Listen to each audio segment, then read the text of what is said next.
அஸ்ஸலாமு அலைக்கும் வரஹ்மத்துல்லாஹி வபரகாத்துஹு. ஷியாக்கள் காஃபிர்களா? இதுதான் இன்னைக்கு நம்ம பேச போகிற தலைப்பு. ஏன் இந்த டாபிக் இன்னைக்கு நம்ம டிஸ்கஸ் பண்ணுறோம் அப்படிங்கிறத பற்றி நம்ம புரிஞ்சுக்கணும். இப்போ ஈரான் இஸ்ரேலுக்கு இடையான ஒரு மிகப்பெரிய போர் வலுத்துக்கிட்டு இருக்குது. உலகம் முழுக்க எல்லாருடைய பார்வையும் அதன் பக்கம் தான் திரும்பி இருக்கு. அப்போ இதில் முஸ்லீம்களுடைய ஸ்டாண்ட் என்னவா இருக்குது அப்படின்னு பார்த்தீங்கன்னா, எல்லாருமே ஈரானுக்கு தான் சப்போர்ட் பண்ணிக்கிட்டு இருக்கிறாங்க. ஏன் அப்படின்னு சொன்னால் இதனுடைய பின் வரலாறு நம்ம கொஞ்சம் பார்க்கணும். ஏன் அப்படின்னு பார்த்தீங்கன்னா, இதுக்கு பின்னாடி பாலஸ்தீனுடைய வழிகள் அடங்கியிருக்கு. ஈரான் மட்டும்தான் பாலஸ்தீனர்களுக்கு ஆதரவாக இருந்துச்சு. ஈரானு யமனுடைய ஹவுதிகள் மட்டும்தான் பாலஸ்தீனத்துக்கு ஆதரவாக இருந்தாங்க. இப்படி ஆதரவாக இருந்த காரணத்தினால அவங்களும் சில இழப்புகளை சந்திச்சாங்க.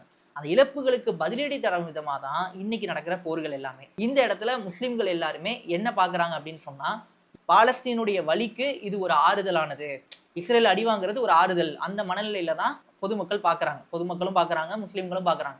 ஆனால் வஹாபிகளுக்கு என்ன இதில் எரிச்சல்னா, அவங்களால அதை ஏற்றுக்கவே முடியல. என்னதான் ஆனாலும் நீங்கள் சியாவுக்கு சப்போர்ட் பண்ணக்கூடாது, 2 பேரும் அழிஞ்சிடணும், 2 பேருக்கும் எதிராக துவா செய்யுங்க அப்படிலாம் சொல்லி பேசிக்கிட்டு இருக்கிறாங்க.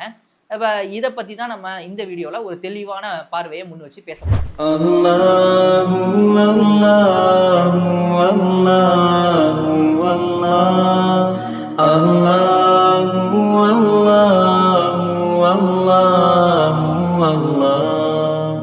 அல்லாஹு அல்லாஹு அல்லாஹ். ஷியாக்கள் வழிகட்டவங்களா அப்படின்னு கேட்டிங்கன்னா, ஆமாம், ஷியாக்கள் வழிகட்டவங்க தான்.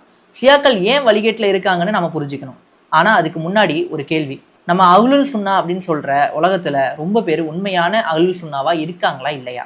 நான் ஒரு ட்ரெடிஷ்னல் அஹ்லுல் சுன்னா அப்படின்னா வஹாபி கிடையாது.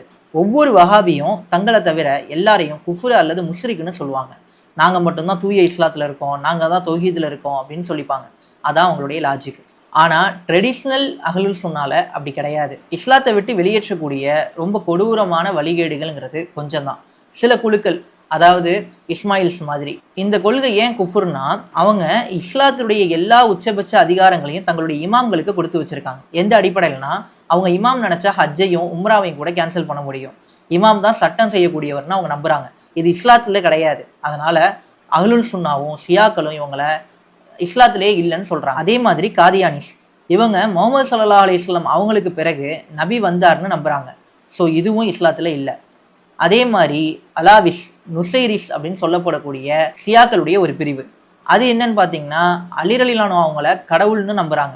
இது இஸ்லாத்துல கிடையாது, வெளியே போன பிழையான நம்பிக்கை. அப்புறம் 19 கூட்டம், இவங்க ராஷித் கலீஃபாவை தூதர்னு நம்புறாங்க. அது மட்டும் இல்லாமல் குரான் மட்டும் போதும்னு நம்புறாங்க. இதுவும் இஸ்லாத்தில் கிடையாது. இது மட்டும் தான் இஸ்லாத்துலேருந்து வெளியேறிய பிரிவுகள். அடுத்த கேட்டகரி என்ன அப்படின்னு பார்த்தீங்கன்னா, இவங்க இஸ்லாத்தில் இருக்கிறாங்க, ஆனால் வழிகெட்ட சிந்தனைகளோடு இருக்காங்க. உதாரணமாக 12 இமாம்களை பின்பற்றக்கூடிய ஷியாக்கள், ஜைதிகள், இவங்களுக்கெல்லாம் பார்த்தீங்கன்னா இஸ்லாமிய அடிப்படை நம்பிக்கைகள் இருக்குது, ஆனால் அதோடு சேர்த்து பல வழிகெட்ட நம்பிக்கைகளும் இருக்குது. அதனால இவங்க இன்னும் முஸ்லீம்கள் தான், ஆனால் வழிகெட்ட பிரிவு. இப்ப கேள்வி என்னன்னா, அஹ்லுல் சுன்னா உலகம் முழுக்க வழிகெட்ட நம்பிக்கையோட இருக்கிறவங்க எத்தனை பேர்? உண்மையை சொல்லணும்னா ரொம்ப பெரிய அளவுல இருக்காங்க. ஏன்னா செக்குலரிசம், லிபரலிசம், ஃபெமினிசம் மாதிரியான மாடர்ன் ஐடியாஸை ரொம்ப பேர் நம்பிக்கிட்டு இருக்காங்க. நிறைய பேர் இன்னைக்கு திராவிட சிந்தனையில இருக்கிறாங்க, தமிழ் தேசிய சிந்தனையில இருக்கிறாங்க, பெண்ணியத்தை ஆதரிக்கிறாங்க. இது எல்லாமே அஹ்லுல் சுன்னா மக்கள் மத்தியில பரவலா இருக்குது. அப்ப இப்படி வழிகெட்ட சிந்தனை நம்ம சொசைட்டில நிறைய பரவி இருக்கும்போது நம்ம என்ன செய்யணும்? நம்ம எல்லாரும் இப்ப புற உலகத்தோட தாக்கத்துல இருக்கிறோம். உலகமே இன்னைக்கு முஸ்லிம்களை அழிக்கிறதுக்கு முயற்சி பண்ணிட்டு இருக்காங்க. அதை எல்லாத்தையும் நம்ம இன்னைக்கு லைவா பார்த்துக்கிட்டு இருக்கோம். இந்த நேரத்துல நம்ம எதிரிக்கு நம்ம உதவுற மாதிரி நடந்துக்க கூடாது. முஸ்லிம்கள், அதாவது வழிகேட்டுல இருக்கிறவங்களா இருந்தாலும் அவங்களும் நம்ம சகோதரர்கள் தான். அவங்களுக்கு நம்ம பாதுகாப்பு கொடுக்கணும், ஒத்துழைப்பு கொடுக்கணும். ஏதாவது தாக்கம் வந்துச்சுன்னா அவங்களுக்காக நம்ம நிக்கணும். இது ஒரு ஆப்ஷன் இல்லை, இது நம்ம கடமை. ஆனா வஹாபிகள் எப்படி அப்படின்னு பாத்தீங்கன்னா, ஒருத்தர் வழிகெட்ட சிந்தனையில இருந்தாருன்னா அவர் முஷ்ரிக்கு. அவருக்கு எதிரிகள் எது செஞ்சாலும் அது சரிதான். இப்போ உதாரணத்துக்கு எடுத்துக்கிட்டிங்கன்னா, அக்டோபர் 7க்கு அப்புறம் பாலஸ்தீன் முஸ்லீம்கள் தர்காவுக்கு போறவங்கன்னு சொல்லி அவங்க தண்டனைக்கு இதுதான் காரணம்னு சிலர் பேசினாங்க. இதெல்லாம் ட்ரெடிஷ்னல் அஹ்லுல் சுன்னா அண்டர்ஸ்டாண்டிங் கிடையாது. இது வஹாபிகளுடைய கடுமையான தவறான லாஜிக். முடிவாக சொல்ல போனா, வழிகேடுன்னு சொல்றதுல நமக்கு ஒரு தெளிவும் ஒரு அறிவும் இருக்கணும்.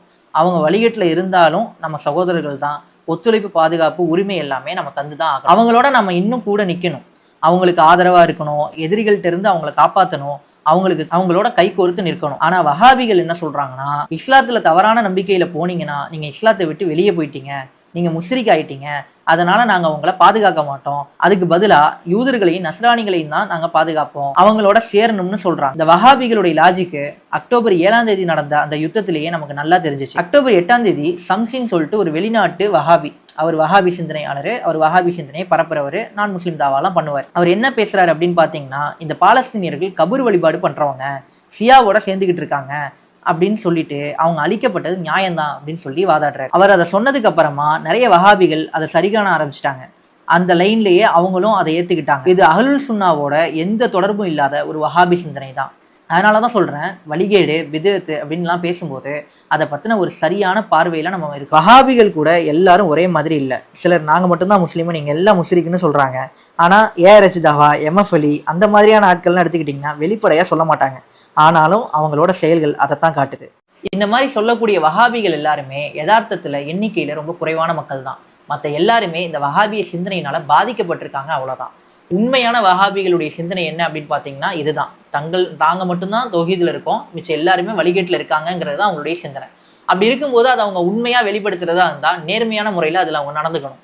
இப்போ உதாரணத்துக்கு ஒரு ஆளை காஃபிர்னு சொல்றீங்கன்னா, வெறுமனே அவர் காஃபிரு, அவர் பின்னாடி நின்று தொழுவக்கூடாது அப்படிங்கிற அடிப்படையில அந்த காஃபிருங்கிற விவகாரம் முடிஞ்சிடாது. அதுக்கு பதிலா இன்னும் நிறைய விவகாரங்கள் இருக்கு. உதாரணத்துக்கு காஃபிரோட நீங்க திருமண உறவு வச்சுக்க கூடாது, காஃபிர் அறுத்த எந்த உணவையும் நீங்க சாப்பிடக்கூடாது, காஃபிருடைய சொத்துல உங்களுக்கு பங்கு கிடையாது. அப்ப இந்த மாதிரியான இஸ்லாமிய விவகாரங்களையும் நீங்க பின்பற்றி பொது சமூக முஸ்லிம்களோட உங்களால் நடந்துக்க முடியும்னா இது எல்லாத்தையும் பொதுவா அந்த மாதிரி ஃபாலோ பண்ணிக்கோங்க. இப்போ இவங்களுடைய வியாபாரத்தை எடுத்துக்கோங்க, ஹஜ் உம்ரா செய்வாங்க. ஆனா அந்த ஹஜ் உம்ரா விவகாரங்கள்ல இவங்களுடைய கொள்கைப்படி இவங்க அல்லாத இவங்கள மாதிரி சலஃபி சிந்தனையில, தௌஹீது சிந்தனையில, வஹாபிய சிந்தனையில இல்லாத மற்ற எல்லாருமே காஃபிருங்கிற பார்வையில இருக்கிறாங்க.